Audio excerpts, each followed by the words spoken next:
A antologia reúne 6 histórias de vida e violência que acontecem no Velho Oeste. Acompanhe as aventuras de um pistoleiro, um assaltante de banco, um empresário viajante, um investigador idoso, um vagão de trem e alguns caçadores de recompensas. É uma tarde ensolarada no Velho Oeste e Buster Scruggs cavalga por terras isoladas. Ele parece um cowboy alegre que canta enquanto anda, mas a verdade é que ele é o pistoleiro mais perigoso da região e há uma grande recompensa por sua cabeça. Durante suas viagens, ele encontra uma cantina e para tomar uma bebida. No entanto, o barman se recusa a vender o uísque para ele porque é uma bebida proibida e, portanto, só será servida para fora da lei. Buster tenta explicar que ele não deve ser julgado pela sua aparência limpa e comportamento alegre porque ele também é fora da lei, mas ninguém acredita nele, e um cowboy até está pronto para brigar para expulsá-lo. Esse cowboy rapidamente se arrepende de subestimar seu inimigo porque Buster é incrivelmente rápido e saca sua arma em 1 segundo para atirar em todas as pessoas da cantina. Até o bichão mesmo, hein, Depois, Buster viaja um pouco mais até chegar a Frenchman's Gulch, uma cidade que ele nunca tinha visitado antes. Sua primeira parada é o salão local, onde ele deve deixar todas as suas armas na porta para cumprir a política de não permitir armas de fogo. Em seguida, ele se junta a um jogo de pôquer na mesa mais próxima com a condição de pegar a mão deixada pelo jogador que acabou de sair. Infelizmente, quando Buster verifica as cartas, ele descobre que o último jogador saiu porque tinha a famosa mão do homem morto e se recusa a jogá-la, causando a ira dos outros jogadores, especialmente o assustador Joe.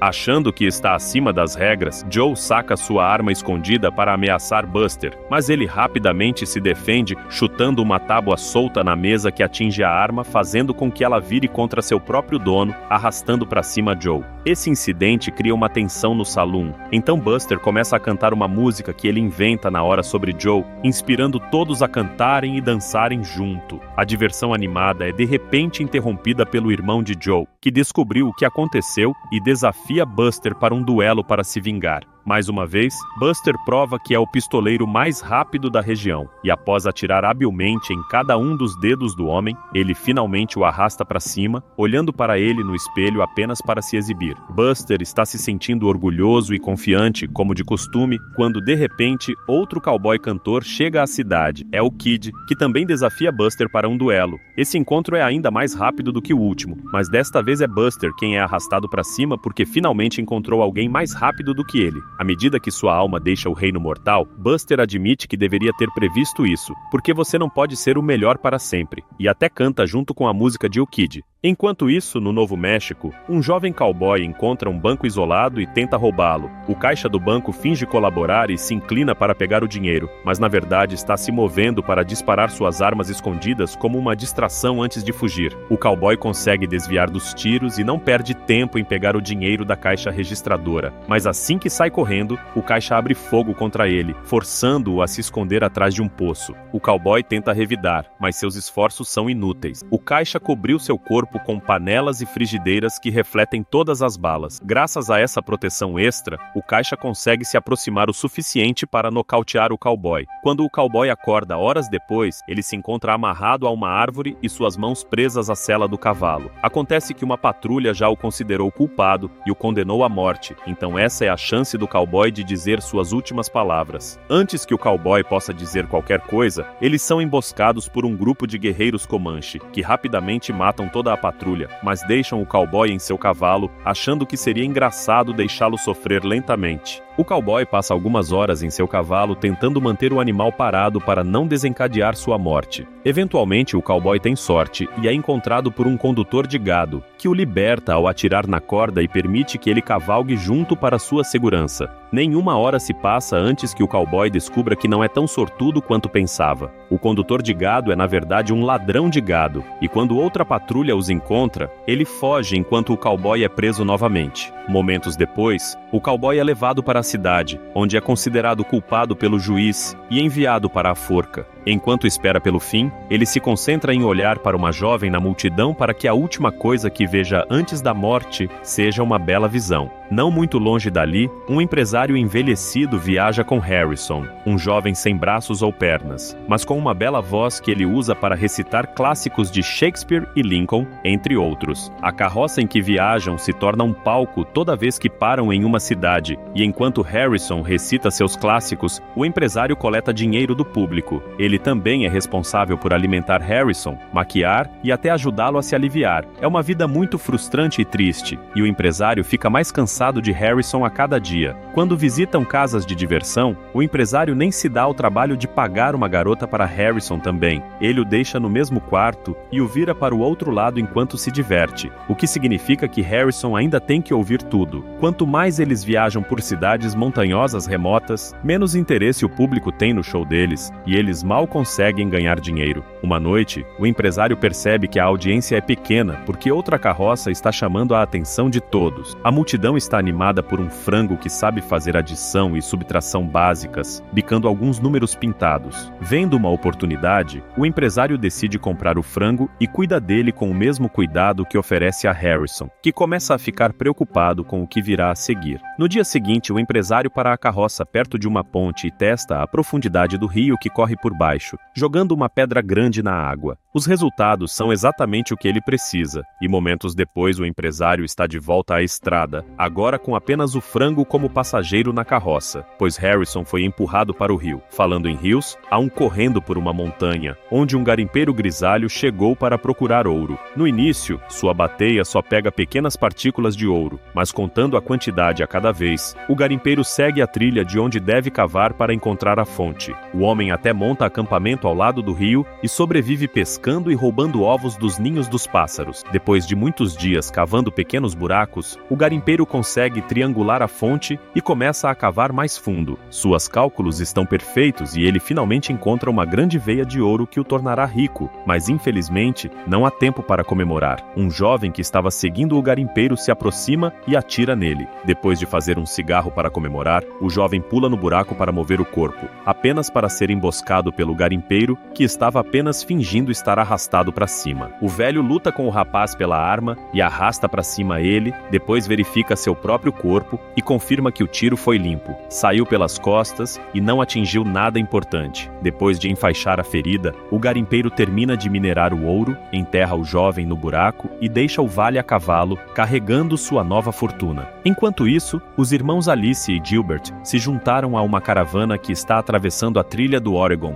Gilbert não é exatamente um bom homem de negócios, mas ele afirma ter feito contato com um novo parceiro de negócios que está disposto a se casar com sua irmã quando eles chegarem ao Oregon. Viajando com eles está o cachorro de Gilbert, Presidente Pierce, que é considerado extremamente irritante pelos outros viajantes por causa de seu latido constante. Logo após o início da viagem, Gilbert passa por uma violenta crise de tosse e morre de algo que parece ser cólera. Os líderes da caravana, Billy e Arthur, ajudam Alice a enterrar o irmão dela, depois de perguntarem se ela deseja continuar viajando com eles ou se vai voltar para casa. Percebendo que ela não tem nada para onde voltar, Alice aceita ficar com eles para tentar a sorte no Oregon. No dia seguinte, Alice recebe mais más notícias. O garoto que Gilbert contratou para liderar a caravana alega que foi prometido um salário de $400 e espera que a primeira metade seja paga quando chegarem na metade do caminho. Alice não tem dinheiro, e se o irmão dela tinha algum, foi enterrado junto com ele no casaco. Agora é tarde demais para voltar. Então Alice pede conselhos para Arthur e Billy, que apontam que o salário é insano, definitivamente mais alto que o normal. Alice acha que a culpa é de Gilbert por ser um péssimo homem de negócios, mas Billy acha que o garoto pode estar mentindo. Então ele aconselha ela a ignorar o garoto por enquanto, e quando chegarem na metade do caminho, ele vai tentar assustar o garoto para fazê-lo confessar a verdade, já que o presidente Pierce continua sendo motivo de reclamações e Alice não quer ter responsabilidade por ele porque não é dela. Gilbert também ajuda a se livrar do cachorro, levando-o para o meio do vale e assustando-o com um tiro para o céu. A viagem continua sem problemas. Alice e Billy passam algum tempo juntos, descobrindo que concordam em várias filosofias. Quando o garoto contratado pede confirmação sobre seu pagamento, Billy tenta conversar com ele e falha. Então ele oferece uma alternativa para Alice. Como ele tem pensado em se aposentar da caravana há um tempo, ele pede para Alice se casar com ele. Dessa forma, ele pode assumir a dívida de Gilbert e construir uma casa com uma família de verdade. Alice fica bastante surpresa com a proposta, mas também está começando a gostar de Billy e aceita o pedido de casamento. Alguns dias depois, Arthur fica preocupado com pegadas frescas encontradas na área e verifica seus viajantes, apenas para descobrir que Alice está desaparecida. Acontece que ela ouviu o presidente Pierce por perto e foi vê-lo latir para alguns cães da pradaria, ficando mais longe da caravana do que percebeu.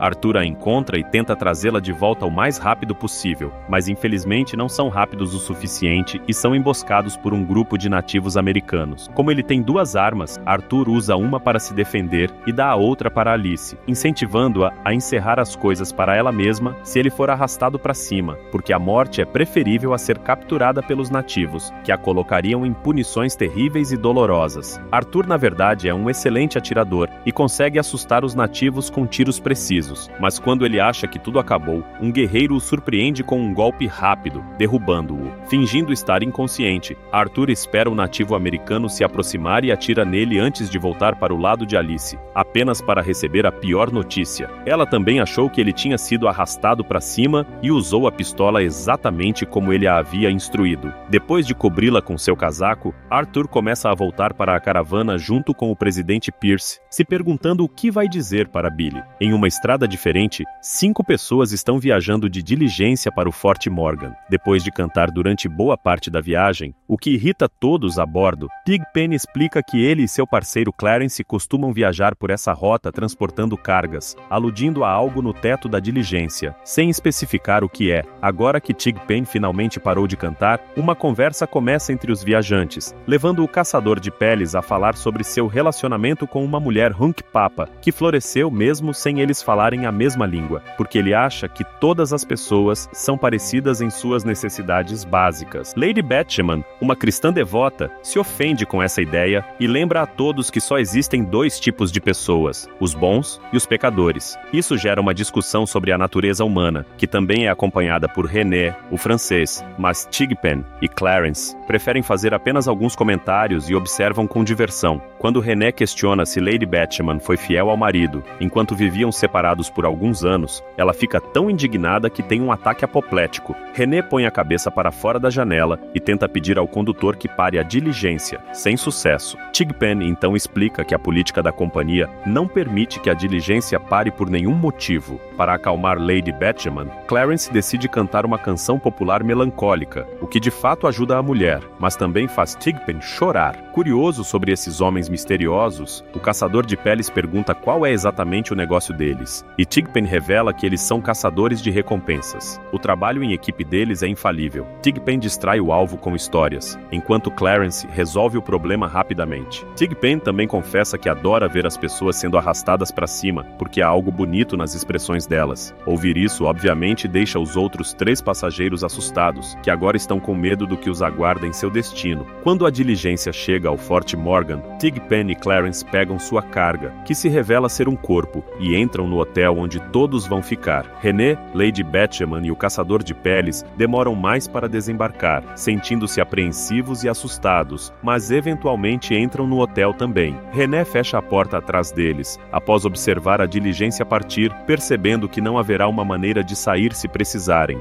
Chegamos ao final do recap do filme, A Balada de Buster Scruggs. Minha nota para esse filme é 7 de 10. E aí, tecnológicos, o que acharam do filme? Comente sua nota que eu darei coração. Assista esse vídeo que está na tela, você vai gostar.